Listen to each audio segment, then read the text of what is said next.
O basta kahit ano pong klase ng gulay ang ilahok nyo dito sa ulam natin ngayon ayos na. Kung saan po kayo makakamura at lahat naman ng gulay naman masustansya. Bichuelas po ang ihahalo ko at ganyan rin ko hiniwa. Ito namang ating karning baboy, ano po ba tawag dito? Lomo po ba o kasim? Nilagyan ko lang po ng konting toyo, katitik na garlic powder. Kung meron po kayong oyster sauce, samahan nyo po at saka syempre pamintang drog. O pinaghalo-halo ko na po. Lagay ko muna itong pasingawan. Meron po itong papel Tusok-tusukin ko muna para maglagos-lagosan po yung singaw at maluluto yung ating pasisingawin syempre. Ilalagay ko na po itong ating baboy na ibinabad sandali. Kaya ako ginagawang ganito para tipid sa mantika at hindi maraming mantika pag piprito natin dahil po malambot na, napasingawan na. Huwag nitatapon to at gagamitin po natin yung panimpla mamaya. Lalagyan natin ng tubig. Takpan na po natin at hayaan na nating sumingaw at lumambot. Okay, tingnan po natin. 20 minuto, malambot na po. Chinik ko, mainit Tatanggalin ko muna alamigin natin. Ilipat ko muna din sa isang maliit na malukong at nang lumamig sandali. Kung gusto niyo po talagang iprito, okay lang naman. Ito yung nakatipid ng konting kolesterol at konti lang ang mantikang gagamitin natin. Painit po tayo ng 2-3 kutsarang mantika. Magpiprito po tayo ng bawang.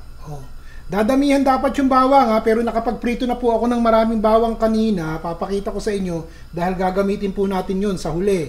So ito mga 5-6 na piraso lang ng bawang na papupulahin din po natin. Itotodo ko na itong aking sibuyas. Wala na, maghihiwa po ulit si Manang ng sibuyas maya-maya. Yun. Kapag mabango-bango na po yung ating sibuyas at bawang, idadagdag ko na po itong ating baboy. Malambot na yung baboy at napakasingawan na, di po ba? So papupulahin na lang natin ng konti. Tatakpan ko po at hayaan natin pumula.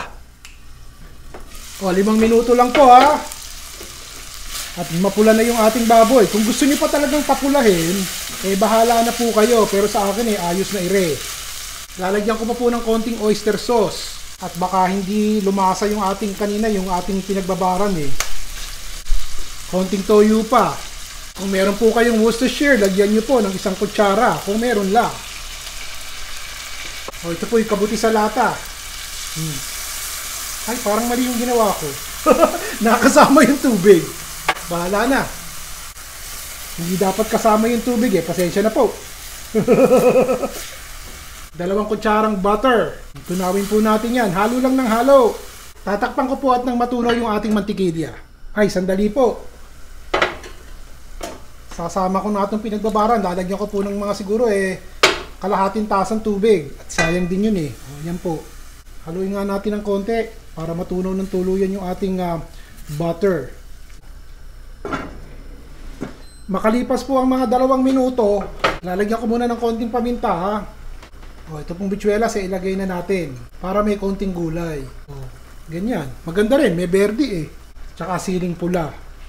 Yung aking siling pula kapraso lang po yun hindi naman dapat kasama, kaya lang baka mabulok sa refrigerator. Sinama ko na gulay din yun at nang makain.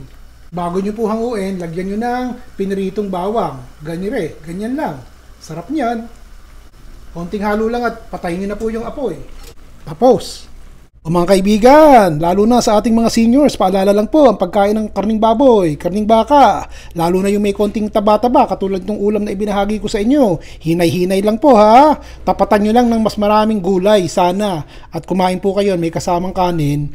Ayos na po yan, magkakaigi na. Basta paalala lang O kung nagugustuhan nyo po ang mga ulam na ibinabahagi ko sa inyo mga kaibigan, pwede po ba isulat nyo sa comment section dito sa baba at nang mabasa ko po at ako naman ang masiyahan. Si Ron Bilaro po.